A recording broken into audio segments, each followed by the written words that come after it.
Hello everyone, welcome to today's webinar. Just before we get started, just to make sure everyone can hear and everyone can access the Q&A box, why don't you guys just type in your favorite season of the year into the Q&A box. I'll start by saying my favorite season is summer. I just love the warm weather.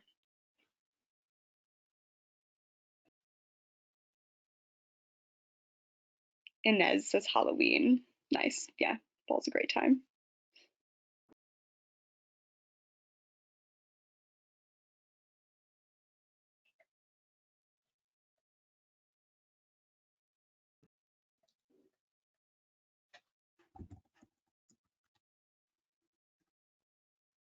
Got a lot of fall favorites.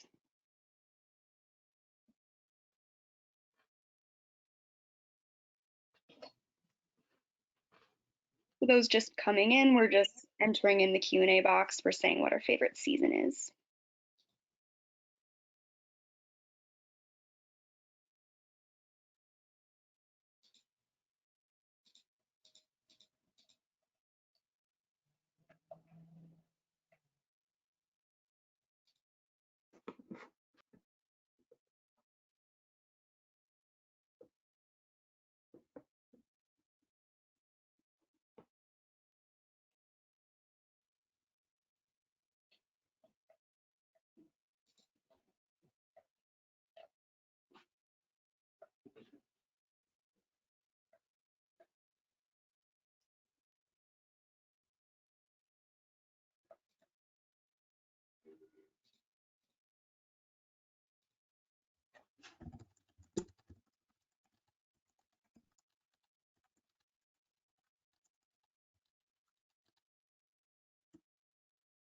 Alrighty, we're gonna go ahead and get started. All right, hi everyone, and welcome to today's webinar, 6 Steps to Develop a Social Media Plan. My name is Heather Frederick, and I'll be your webinar host from Main Street ROI. And for today's webinar, we are excited to welcome Stephanie Peterson, VP of Business Operations, and Erica Jujo, Business Development Representative at Storytellit. And this presentation is going to be about 45 minutes so that we can leave plenty of time at the end for a live Q&A session. So feel free to type any questions that you have in the Q&A box along the way, and we'll get back to them at the end of the webinar. And as always, today's webinar will be recorded and we'll send out a replay video along with the PDF of the slides to everyone who signed up. So, if you get calls, if you get pulled away for work for any reason, don't worry, you're not going to miss anything. And with that, I'll turn it over to Stephanie and Erica so they can get started. Hello and welcome everyone. Thank you for taking the time to join us today. We're so excited to have such a great group of eager people ready to get started on their holiday planning. In this session, we're going to share our 6 steps to developing a social media holiday plan so that you can make your Q4 your best season and quarter yet. As Heather mentioned, you do have the chat box on the side there. So if you do have any questions, don't worry, we'll answer it by the end, or we'll send you an email with your questions answered. And don't worry about the sessions recording. You'll get that a little bit later as well. Now, without further ado, type yes in the chat if you're ready to get started, if you're ready to start taking your holiday stress away and start planning. All right, I see a lot of yeses in the chat, so let's go. So I'm Erica, I'm the Business Development Representative at Storytellit. I've been working at Storytellit for just over a year. I also had my own social media agency prior. I love social. And for the holiday season, I get right into it. When Halloween finishes, November 1st, my tree is up. I totally get into the spirit, and I'm the type of person too that I'll start baking, and my favorite song is All I Want for Christmas Is You by Mariah Carey. Now, Stephanie, over to you. Hi, everyone. Let me introduce myself. My name is Stephanie. I am the VP of Business Operations here at Storytell It. I've been working in social media and at Storytell It for just over a little over 9 years now. I love to decorate my tree. I love the holidays, and I love really brainstorming ideas with our clients, making sure that they're ready for the marketing season. And I love Frank Sinatra, and any holiday song by Frank Sinatra is one of my favorites. And he's just a great crooner. I mean, how could you say no? And a little bit about Storytell It. We have uh, Storytell It, our business, and it has been around for just over 10 years now. And we work exclusively in social media marketing. We work with small to medium-sized businesses. Our founder, Dave Kirpin, has decided that he wanted to focus on the mom and pop shops that usually don't typically have the multi-million-dollar budgets that big corporations do. So we focus on very local, hyper-local communities and small to medium-sized businesses with anywhere from one singular employee to up to 50. And we are here today, Erica and I, to help get you ready for your holiday marketing campaigns. All right. Thank you, Stephanie. So now that you got to know a little bit about us, it's time to get to know a little bit about you guys and know a little bit more about you. So I have a big question for you guys, and there's no judgment for here if you pick the last, option. But when do you start your holiday shopping? And this is just to start to think about, okay, when do I get my holiday shopping done? So we can start thinking about campaigns. So you've got early November, that's me along with Black Friday. You have December, and you also have within your 24 hours of a particular holiday. So Stephanie, what's your favorite, and when do you shop? I I honestly typically start shopping on Cyber Monday. It is one of the holidays that I just like to sit down and be able to look at what's on sale online. I personally hate going shopping in stores, especially after the pandemic has made me a little agoraphobic. So it's nice to be able to just sit down and be able to buy everything right online. Awesome. So you guys had some time to think about that. You thought about, how you shop. And what we want to look at is, some of the numbers and how they stack up.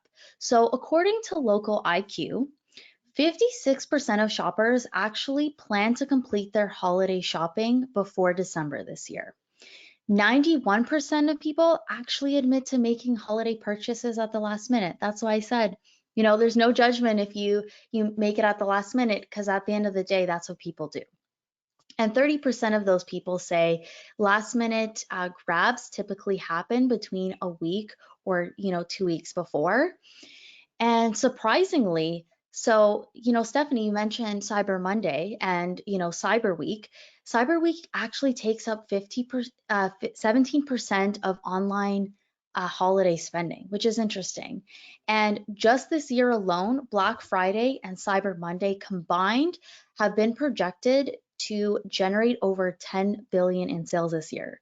And as you said, Stephanie, you've mentioned about COVID-19 and the pandemic and not wanting to shop in stores, that number is increasing each and every year.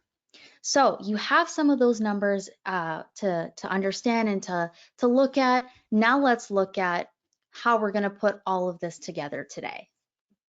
Yeah, so on our agenda today, we have our first point, which is planning early, and why it's important to start now, even though it's August. Next, we have our goal setting. So, you need to know where you want to be to map out how to get there. Social tracking, how to know when something is working and when it's not. Creating and scheduling. So now that you have your plan, how are you going to execute on it? Our stocking stuffers, which are a few add-ons to entice your audience, your clients, and your customers. and then monitoring results. So now that you've got everything set up, you're delivering on everything that you planned out, we need to check to see if it's working. So the first thing we're going to go over today is planning early. So why now? Why are we talking about Christmas in August? Well, most people start to make their holiday shopping lists in October, right after, the fall has started, kids are back in school, and everybody's kind of back into the swing of things after the vacations and holidays. They are now looking to Christmas. So they start making their shopping lists mid-October when things start to get released, new products are out.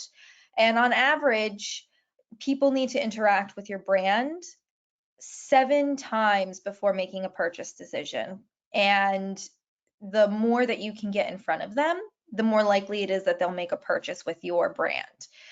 And also, competition starts to increase with ad placements for the holiday season. So if you start planning early in August and September for early October launch, even though it may sound crazy, you're going to get more viewership in those months than you probably will towards the holidays, just because of the fact that there are going to be more brands, and especially big brands like Amazon and Walmart, who are going to be competing for those social ad spaces. And not to scare anybody, but typically when creating content, especially branded content for products and services, it can take up to an hour per post to design it, going from the graphic design and photographs for your products to actually writing the copy, getting the links, creating promo codes, getting the UTM tag set up. So if you're going to do 2 to 3 posts a week during the holiday season from, let's say, October 15th until Christmas Eve, that's about 20 to 30 posts, which is 20 to 30 hours of work. So in order to mitigate that, you want to make sure that you start early, plan it out, and create an event calendar for yourself. Just to add on to that as well, Stephanie. So, we shared some results, the stats, the patterns, the behaviors on how people shop. It's also very important to also see how your messaging resonates with your audience, because if it doesn't resonate before, a certain time frame, just because you have a sale doesn't mean that it's going to resonate with them after and when you start putting those things together. But before we get into that stuff and how all of that works, let's look at some holidays. Yeah, so we would like you to consider some of the major holidays when planning out your content. Now, this is by no means an extensive list. There's at least 3 to 4 different holidays per day on any given day.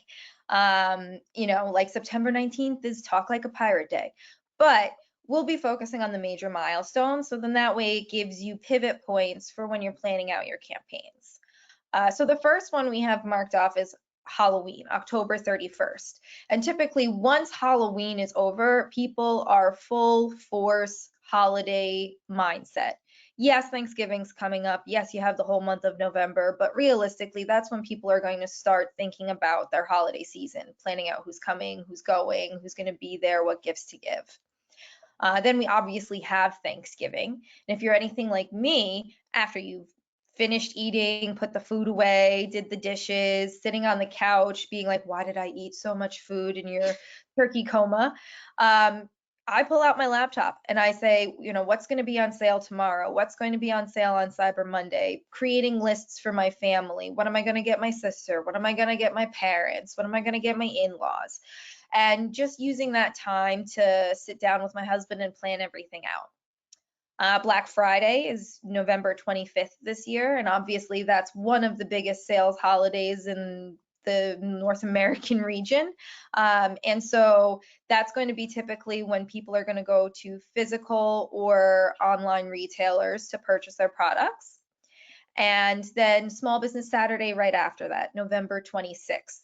And that's going to apply to a lot more of the brick and mortar mom and pop stores. This day was created by American Express in the mindset of getting more people to shop locally, supporting their communities, supporting the small businesses, the things that are going to make your town unique and special versus the Walmarts and the Amazons of the world. And it has been a major, major, major revenue driver for a lot of small businesses. And you're going to get a lot of foot traffic. So when considering this holiday, think about what you want to have on display in the store, as well as how you're going to market it towards your local audience. Moving forward ahead, we have November 28th, which is Cyber Monday, one of my favorites. Again, hate leaving the house nowadays. But it's also another big idea if you have an online shop as well as a brick and mortar, or you're exclusively online, or you sell your products not just on your own website, but maybe Etsy and Amazon too. Think about how that's going to impact your sales and your bottom line. Then moving forward to the month of December 1st marks 3-ish weeks of shopping left before the holidays are over. And so that's when people start to really go into high gear. And that's when people are going to look for the best deals, look for the best sales, making sure that they have all of their ducks in a row. Then we have December 18th, which is the first night of Hanukkah. Yes, we focus a lot on Christmas, but Hanukkah is also another big opportunity. 8 nights of small gifts, big gifts, one large gift, a couple small gifts. I know my friend usually gets one big gift on the last night and then a bunch of small little gifts. So that's another thing to consider as well. Even though we are very Christmas centric, it's another big holiday to think of. And then we have December 24th, Christmas Eve, the last minute shoppers, folks who are going to be coming in or shopping online for a last minute gift and thinking about, okay, how am I going to get this? Expedited shipping? Am I going to go pick it up in store? Am I going to, not even bother ordering it online and just walk in and hope they have it? Then we have December 26th, which is Boxing Day. Not a big holiday here in the US, but Erica is in Canada. I know it's a big holiday in the UK as well as a lot of Europe. But that's a day when people go in and exchange or return gifts that may not have necessarily fit, or maybe they got duplicates. Time to use their gift cards, time to just go out and see what's left on the shelves. And then December 31st and January 1st, the official end of the Christmas holiday season. And this is typically what I do. And I don't know if it's common, but a lot of times Christmas is for the family. I spend it with my immediate family, my parents, my sister, my husband, my in-laws. And then after Christmas for New Year's is when I see my extended family, aunts, uncles, cousins, and you always have to bring a little gift for them. So I always get something small, under 20 bucks for each one of my family because my dad's one of 7, so there's like 25 cousins. And I always try to pick up a little something for everybody. And so that's another day that typically may not necessarily be considered a big shopping holiday, but also it's great for people who don't necessarily get together on the actual holidays themselves. And Stephanie, there's a lot of opportunities here for many different holidays and planning around that. But what is your favorite and why? My favorite holiday to plan around for clients? Yeah, or just even your favorite growing up. So my favorite growing up was always Thanksgiving. The reason why I liked it was because it wasn't like so much pomp and circumstance. It was more about the act of cooking the dinner, being together with family, obviously watching the football games. And we always had a very big Thanksgiving because it wasn't always about gift giving. It was more about the experience. So that's why I really like that holiday a lot. And I also love food so much, so I can't say no. What about you, Erica? What's your favorite? Ooh, so I'm gonna say Black Friday is my favorite, and it's because I'm in Canada, so I get to take full advantage. Sometimes I'll actually head down to the States, and sometimes I will go into the stores, and yes, I'm one of those crazy people. But I do like a good sale, especially in Michigan when there's no tax or there's like a smaller tax. So I'd say I'm the total opposite. I like food, but I also like a good bargain as well. So, everyone on this call today, think about your favorite holiday. What like what was your favorite growing up? Sometimes you can even incorporate some of the copy around that. And you'll see, Stephanie mentioned quite a bit today, but there's things on here that we didn't even mention. There's 12 days of Christmas. There's national days. If you're in the restaurant space, there's National Soup Day, Nutella Day, Ice Cream Day. There's so many things that you can plan around to really increase that engagement for not just your sales, but also your social presence as well. So now you have quite a bit. So now we're just going to get a little bit more into how are we going to set some goals. So now you've seen the stats, you've seen the opportunities that you have around the holidays. Now it's time to think about, and maybe you want to grab a piece of paper for this, but what are your overall goals for your business? So at the end of the day, of course, we want to increase our sales, but there are steps that we need to implement to get there. We've got to create some brand awareness. We got to create some campaigns around driving traffic to our website. Start to think about what do we need to do to get there? What is our biggest goals, our obstacles, and our challenges? And Steph, I know you had quite a bit on, products and services. Yeah, so for your sales, what are the products and services that you want to focus on? So what are you willing to discount? What's your profit margin on certain products? Where are the trendiest products and hottest services happening? Look at what you have going on, and also look at your competitors. If they're selling a certain type of product for a discounted rate, just keeping an eye on what's going on and your finger on the pulse. And obviously we understand that a lot of products and services may not necessarily be available due to the delivery lines or the availability of certain items to create them, but use your best judgment and see what you have in stock or what you're going to be having in stock during the holidays, and make a plan around that. I also think the biggest thing that you also want to consider here is what is your budget for, the holiday campaigns. So, I mentioned a little bit earlier, you've got brand awareness, you have website traffic, there's lead generation, and there's also conversions. And those are the biggest four that you want to consider when you're, creating a holiday campaign. But I'm going to be honest as well, and I'm going to be, completely frank with you. You want to have a half decent budget for when you're putting some of these ads on Meta. So, I'm on the sales side of things. A lot of people will come to me and say, hey, Erica, I only have, $500 for a campaign. And while that might be great for one campaign, you're going to be wanting to do, a few more maybe per month. So I would suggest, start thinking about your ROI, the products and services that you want to offer. On average, and this is just across all industries, you're looking at an average conversion rate between $30 to $50. So for per every product or service that you sell, start thinking about that number so you at the end of the day you want to increase your ROI. So, a good budget to I would say start with is $750. And, with that as well, you want to start thinking about the kinds of campaigns and the types of content. Absolutely.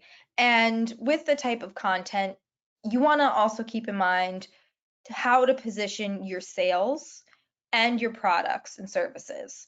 So some questions to ask yourself is, how will this product or service make a good gift? How can I position it? What imagery can I use? What language can I use? Second is, what problems does this product or service solve? So even though, yes, you want to give fun gifts during the holidays, but a lot of people have shifted to more practical gift giving. So consider, okay, if this person has had, let's say non-stick cookware and it's constantly failing, how is my non-stick cookware going to stack up to the competition? Why should they purchase mine over Teflon or Crissette? And then lastly, what discounts and sales are going to be going on that people can take advantage of? What coupon codes are they going to use? What's the time frame, expiration? What's the holiday that you're celebrating? Is it just because? making sure that you position that so people can find and see and purchase your products easily is going to be the least amount of friction for conversion. Awesome. And just to add on to that as well, just one other thing there too, in terms of the types of content. Stephanie, you mentioned earlier about your experience with a particular holiday.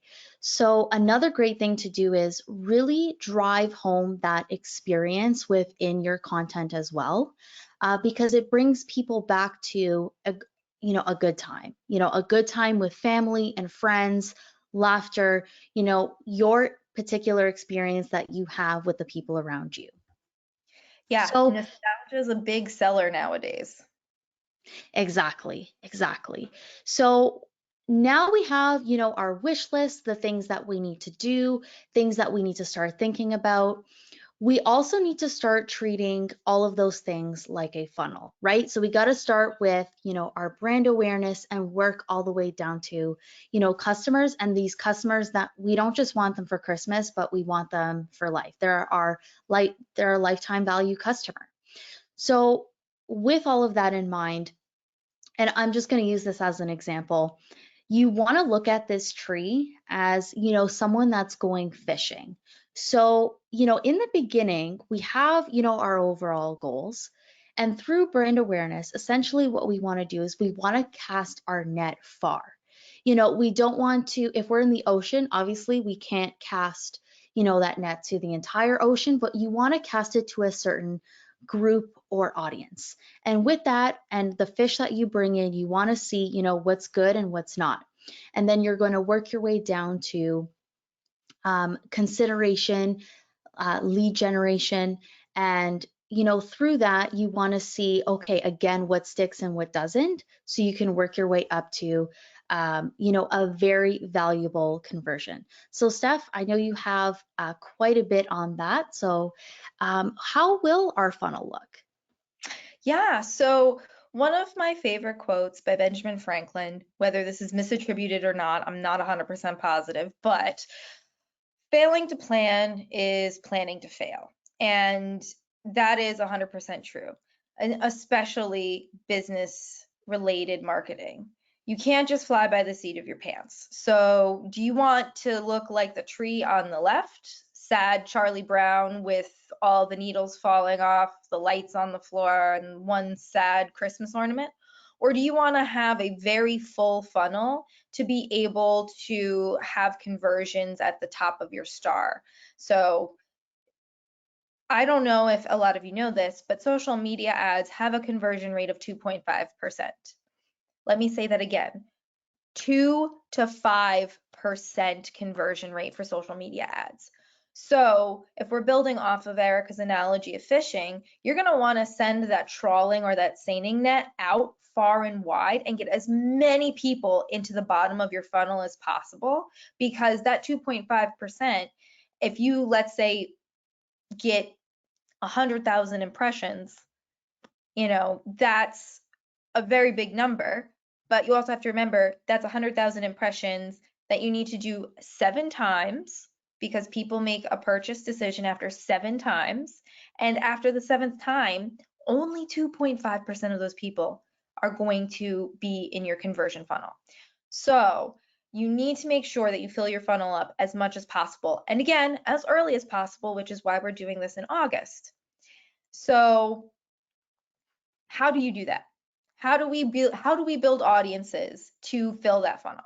So we're going to take the Audience Express and we're going to use a couple of different steps in the process. The first is audience building. So audience building is something that is available in Meta Ads Manager. You can create cold audiences by deciding on what interest groups or what pages or what hobbies or what interests people have. So if you are, I'm going to use a product of mine. If you're a big hobbyist, like I'm a big knitter and crocheter, so I'm trying to sell some amazing wool and knitting needles. And so what I'm going to do is target people who fall within hobbyist groups. Now, they may not know my brand or they may be aware of it, but they're going to be my cold audience. Then we'll move them into our custom audience train car. And custom audiences are people that you've chosen specifically from a subset of actions that they've taken. So custom audiences can be built by anybody who's interacted with your Instagram or Facebook page, have seen or clicked or engaged with any of your ads, have friends who follow you, have watched a certain amount of your videos. It can be a number of actions that they take on the social platforms. And these are people that are already aware of you, that you can push further up the funnel into bigger consideration, have a 50-50% chance rather than a 5% chance of converting them into a client with repeated messaging, new products, new coupon codes, new announcements, anything that you have going on. Then we move to our lookalike audiences. And our lookalike audiences is a mirror of our custom audiences.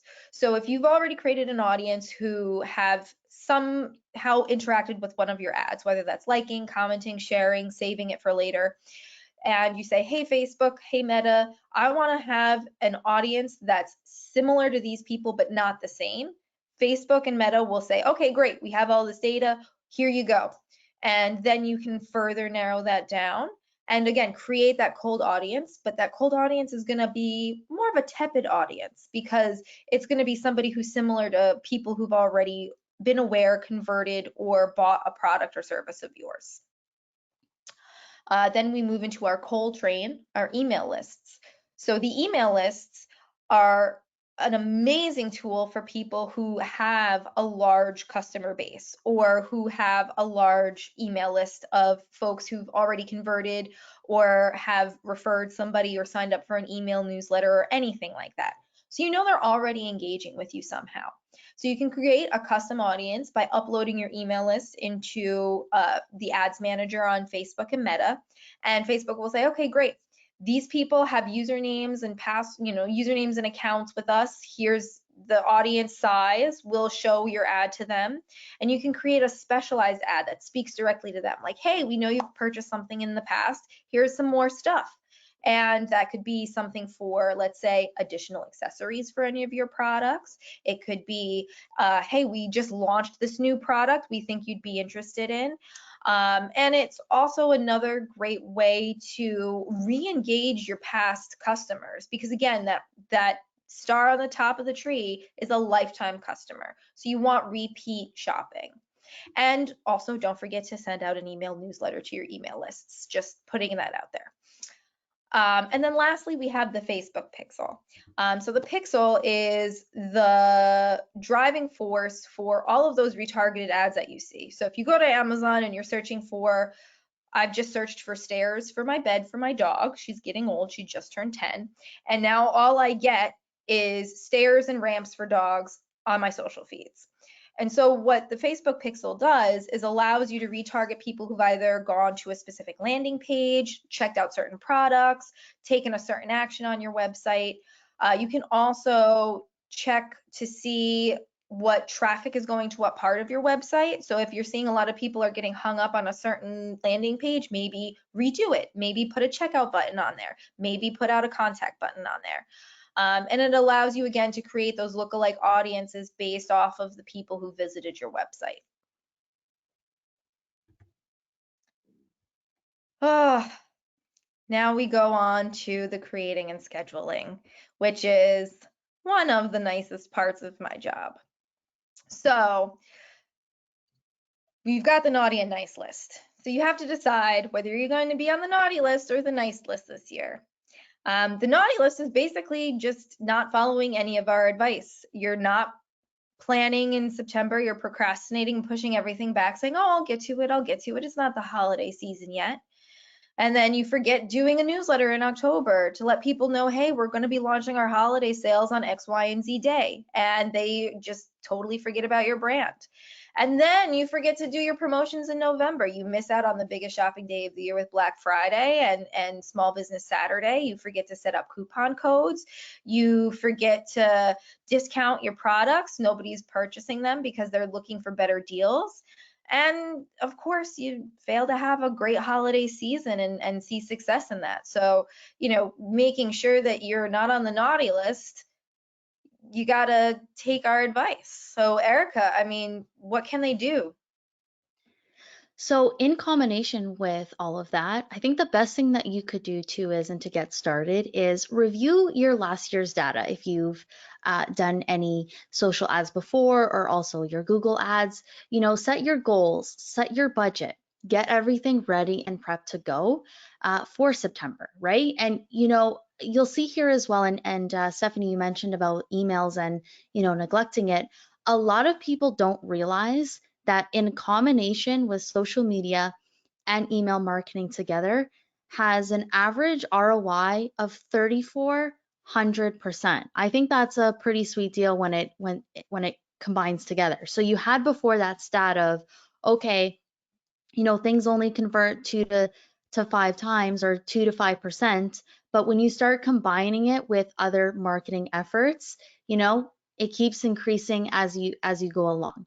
The other thing that you want to do is actually launch your campaigns. Sit down, create, schedule, and launch them in November and December. So now we're getting into some additional pieces. So, Santa comes down, he, gives you a present, and now you also have some stocking stuffers. So these are just some things that can really boost and take your social media to the next level with doing things that are very small and don't require too much effort. So one of the things that you want to leverage is your community. Leverage contests and giveaways. I get a lot of people asking me, hey, like, how do I, increase my followers and my engagement for free? This is how you do it. Create a contest. You tell them, hey, here is, let's say a phone. And I'm just looking on my desk here. Here's a phone, here's a diffuser, whatever the case may be. And you say, hey, can you comment and send this out to a friend? That is such an easy way to increase it. And also what it's telling all the social media networks is, hey, listen, there's something about this post that people love and it's going viral. So when Instagram, when Facebook, whatever that platform is, sees that, it takes it past what you have in your current followers into, other different categories to drive more engagement. But Stephanie, I know that you had quite a few other pieces as well that really drives that attention and engagement. Oh, absolutely. So when working with customers, there's so many, these are just a couple. I mean, we do so many different things with so many different industries and businesses. But these 5 are the most common and probably most popular and easiest to deliver on when you're thinking about types of content that you're going to be scheduling out for the holidays. So the first one that we'll talk about is giveaways. So this is the most common one. I would say 90% of the time you'll see contests, it's going to be just a general giveaway. And that could be as simple as liking and following us on social media to be entered to win X prize, or sign up for our email newsletter and you get a chance to win X. And it could be super easy and simple, but it's a great way to get more people into your audience. Now, whether they're actually going to purchase a product or not, yet to be seen, but it shows that they have interest in it, whether they're going to want it for free or just for a chance to give away. And what we've also seen is people who enter those giveaways, if they really want that product, which is usually I've seen up to 7% of the people who've entered contests actually purchase the product afterwards. So that's also, again, something to consider when doing these types of contests online. Next, we have the caption contest. So when doing the caption contest, you're going to ask folks to add copy to a photo. So typically when we're creating these types of posts, it's going to say like, we need your help. Caption this photo and our team will vote on the winner who will get X prize. And again, could be a gift certificate or an actual product, but it's always great to see people commenting on it because a lot of times they're funny, a lot of times they're really heartfelt. You get to see some insights into what your customers think about your products, and again, creates that engagement that the algorithms on social love to see. Then we have in person. So if you don't really have an online store and you have a brick and mortar, you do all of your business in person, this is a good opportunity to drive more traffic to your actual physical store, as well as getting people interested in coming by and really asking them to come in earlier, so then that way you know that you have availability for products closer to the holiday season. So a lot of times it will be, you know, if you spend $150 or more in our store, you'll get a gift card for $25 to treat yourself. Or it could be, you know, come in this weekend and drop your name into our bucket for our drawing that'll be held on Small Business Saturday for a chance to win $200 shopping spree. You know, simple things like that. Again, great to get people in the store. A lot of times when people are in the store, they don't want to waste the trip, so they'll purchase something, whether it's small or big, and then they'll come back if they really like your products. Mad Lib is a one that I've only done a couple of times for clients, but it's a fun one. So you write a sentence like, my favorite part of the holiday is blank, and then you invite people to comment on that blank. Or, you know, my favorite gift to give during the holidays is blank. And you can, again, hold a drawing. So anybody who comments on the post is entered to win.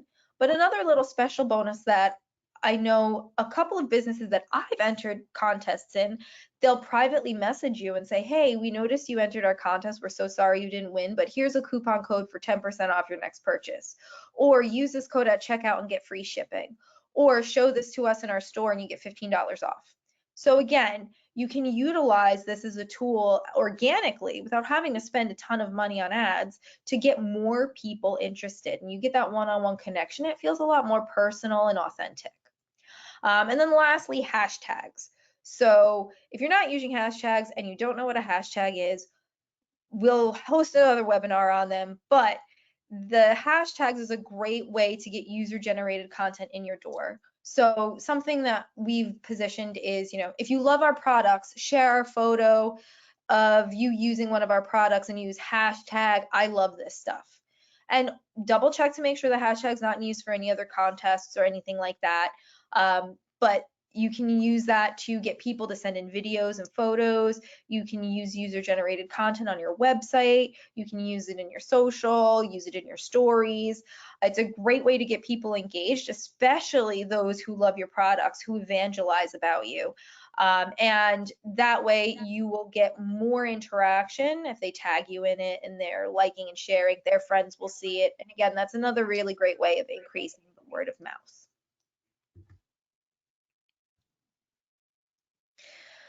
So you've done all this stuff. You've gotten your content set up. You've planned everything out. You've got your ads running. How do you analyze those results? So the first thing we always do is suggesting A/B testing. So whether that's testing two different images with the same copy, having the same image using two different copies, you really want to see what resonates with your audience, because they're going to shop with their feelings, not their heads, not their you know, logic. It's going to be their heart. You're also going to want to check to see your conversions.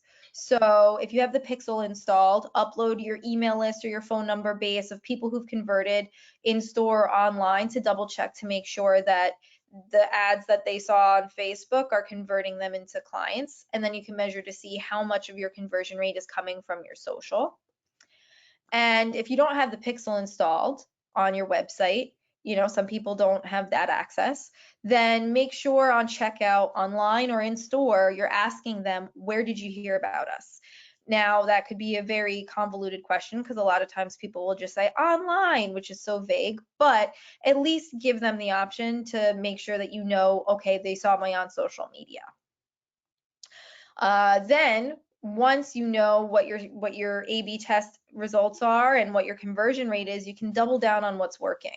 So if you have a whole smattering of $50 ads out there and you're not getting a ton of results, it's because you're doing too much at once. So see what's working, see what has the highest conversion rate, lowest cost per result, and put your money behind that. Then you also want to remarket. So remarketing towards people who've already signed up for your newsletter, who visited your website, using the pixel data, using your email lists, making sure that you're getting in front of them again, saying, hey, don't forget we have, you bought the Hyundai Elantra. Don't forget we have all of these amazing add-ons that you can purchase, like in-car cup holders, or a leather bonnet for the front. And then lastly, offline, making sure that you are using your email lists and phone numbers from clients who've purchased something offline, uploading it into the Meta tools, and making sure you're checking your conversion rates from people who are coming into the store. Awesome. Thank you so much, Stephanie. And I just wanted to add on to, analyzing and, using your results as well. So there's a lot here. There was a lot that, Stephanie went over when it comes to split tests, conversions, doubling down, remarketing. Like, it's a lot, and it's a lot to digest. So I want you guys to understand as well that Rome wasn't built in a day. Take your time. If something doesn't work, try something else. I get so many people that say, hey, Erica, I tried this marketing agency and, I'm not getting the results that I'm looking for. Or, hey, I did the DIY version and they'll do, let's say, 1 or 2 campaigns and it won't work out.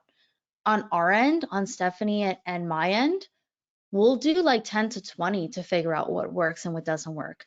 So don't get discouraged. Keep trying. That's why you're planning now, seeing what resonates right now, and keep going. Like when October, November, and December come around, use that messaging, see what's working, what's resonating, and apply it to your holiday campaigns. So now in the chat, does this sound like a lot? Type yes or no. Or, an emotion that you are possibly feeling. So I'm getting a lot of yeses, I'm getting some nos. So here's the thing. You have what you need to do to plan, right? There's also another option as well, and Stephanie and I are here now to answer some of those questions. So if you still feel that, hey, this is overwhelming, or you want somebody to take over the load and off of your plate, we're here to help. So you will be receiving an email next week with a holiday promotion that's coming up. You'll receive a dedicated success manager. You will have 12 custom posts. You will have 3 different types of campaigns, and you can choose from conversion, lead generation, brand awareness, and I think I said conversions already. So you get 3 out of the 4, and we'll perform those every month for you. So we'll take the load off of your back. You also get access to our SaaS product, so you'll be able to see all your posts, approve all your posts. We'll be working with you one-on-one. You have access to over 10,000 pieces that if you just want to post something about a holiday or a specific national campaign, you can. And what's great about us as well, and we Stephanie talked a lot about analyzing results. We'll actually do all of the analyzing for you to see what's working and what's not working. So if that's something that you're interested, or if you just want to go over, how we went over the planning today, or if you have questions about that, now is the time to ask, or you could also send us an email as well. Stephanie, did you want to add anything to that, or Heather as well? I just want to say that, yes, this may seem like it's very early. There's still 4 months and a week until Christmas, but I guarantee you that's going to go by very fast. I feel like just yesterday was Memorial Day and now we're towards the end of summer. So making sure that you have a plan right now, making sure you go back, see what you did last year, you can even repurpose stuff from last year. You don't have to reinvent the wheel. Just making sure you know what you're doing, planning it out, and going for it is one of the biggest hurdles a lot of our clients have. I would also say too, and just to add on to that, Stephanie, so I get a lot of people that, and I also want to make sure that you guys are aware of this too. They'll do it themselves, right? They'll do it themselves. Make sure you're starting this stuff now. And yes, I know that you're like, why? Like it's August, like, why I want to finish my summer. I want to enjoy outside. My favorite holiday is summer too. But you want to start, you need to start now. And what I find a lot of people do too is they won't start, they procrastinate, they wait till the last minute, and then they come to me in October and say, hey, I need social media and I need to do all these ads because I'm not hitting part of my Q4 goals. That's too late. It's too late. You at the end of the day, you do what you want to do, but plan now. Absolutely. Heather, do we have any questions that have come from the audience today? Yes. So one question we have is, how do you decide on what platform to choose for social media? Oh, such a great question. So it depends on what your goal is, right? So Facebook and Instagram, the Meta suite of social channels, is the biggest bully on the block, really. They have the lion's share of engaged users. So if you are looking to sell your products to a wide audience of very diverse folks, those two I would start with. Then you can also niche it down into sub products, right? So some products may not necessarily hit the mark on Instagram. Maybe it's an older demographic. Maybe it's a B2B product. Then I would say LinkedIn and Facebook will probably be your ones. If you're looking for anybody, like if your clientele is mostly under 40, then Instagram and TikTok are going to be your two big channels that you may want to focus on. So it really depends on who your demographic is. Everybody uses all of these social channels, but it's also good to know, who you're looking to reach. Changing your messaging for each of your social networks. So if you're talking to, my mom, she's 74. No, 73. She's 73. But when people sell products to her, it's going to be a different messaging than towards me. We could both purchase the same product, and we have for each other in the past. But what I look at and what she looks at are completely different. So just keeping in mind who you're talking to is going to be the biggest point of which social channels you should choose. Just to add on to that as well. So I get that question a lot as well. And here's another aspect of that too. You don't need to be on every single, social platform. I would say personally pick, 3 to 5, because here's the thing too. If you have let's say 5, 6, 7 and you keep going, that means that you have to, either change the sizing of a visual image, change the caption, because let's say Twitter only has a certain amount of characters. That's a lot of work. That's a lot of time and effort. You have to look at your time as well and say, okay, here are these 3 to 5 platforms. I'm going to post this. I'm going to schedule it, and you don't want to worry about it, because at the end of the day, you should be focusing on other things in part of your business, not, on what's going on this platform, and it gets very overwhelming. The other thing I want to touch on there as well is, Stephanie, you mentioned about the messaging and also looking at different types of campaigns on different platforms.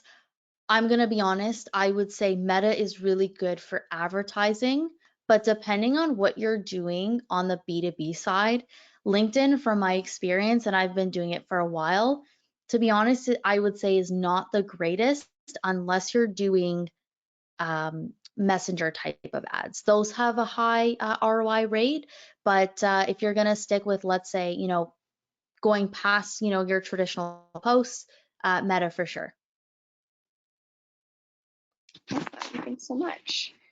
Another question is if you could name the biggest mistake that you see people making when creating their social media campaigns and how they can combat. Oh, Oh, go ahead, Steph. no, you go ahead. I'm trying to narrow it down. Yeah, so to be honest, there's a lot, but I would say the biggest thing is honestly planning, because and planning and testing. So, a lot of people think that because they've done all this research, they have their audience, they figured out their persona, that whatever that content and the copy, that they've created, they think it's always going to resonate. It doesn't, right? So the biggest mistake that we see is people will spend, let's say, like $500 towards one campaign, and they think, oh, okay, like, this didn't work, like it's not working for them. You have to keep trying. Like sometimes we try 10 to 20 times before we can get that audience. And the biggest mistake that people make is they fail and they don't have the patience to wait till they get there. Um, and also, too, people will come to us and say, yeah, I have a certain budget. And that's why we said earlier as well, you got to have a big budget when you're, when you're putting money towards these ads, so you can essentially pay to fail and then pay for that ROI, in a few months. But Steph, I know you have a few as well. Oh, I have more than a few. But I'll narrow it down to the biggest one is not measuring your analytics. It goes hand in hand with what Erica was saying with the A/B testing, but just not, no, you have no idea how many times clients have said, oh yeah, I ran Facebook ads. I did like $25 a day a couple of years ago and I didn't get anything. And it's like, okay, well, what was your click-through rate? What was your cost per click? And they're like, huh? What are these things? They did not check any of their analytics. They did not check how it was performing. They just set it and forget it and never took a look at how they could better target their audiences, or, checking on the ad fatigue. They had the same ad running for 2 months. Nobody wants to see the same thing for 2 months. That's like watching the same episode of The Simpsons every day for the rest of your life. You don't want to see that. You want to have something new and unique and different. So the biggest mistake is just not checking in on your ads and thinking that, oh, they're running and I'm spending money, so it's working. I love that analogy, Steph. That was a good one. It's true. All right, that's about all the time that we have left for today. So I'm gonna start wrapping things up. If we didn't get to your question or you come up with any questions later on, don't worry, you can email us at support@mainstreet.com and we'll send those questions along to Stephanie and Erica. Thank you all so much for joining us today. And thanks to Stephanie and Erica again for all this great information. And as a reminder, we'll be sending out the replay video and the PDF of the slides, so you can look out for that. And we look forward to seeing everyone again at our next marketing webinar. Thanks, everyone, and have a great rest of your day. Thank you, everyone. Thank you.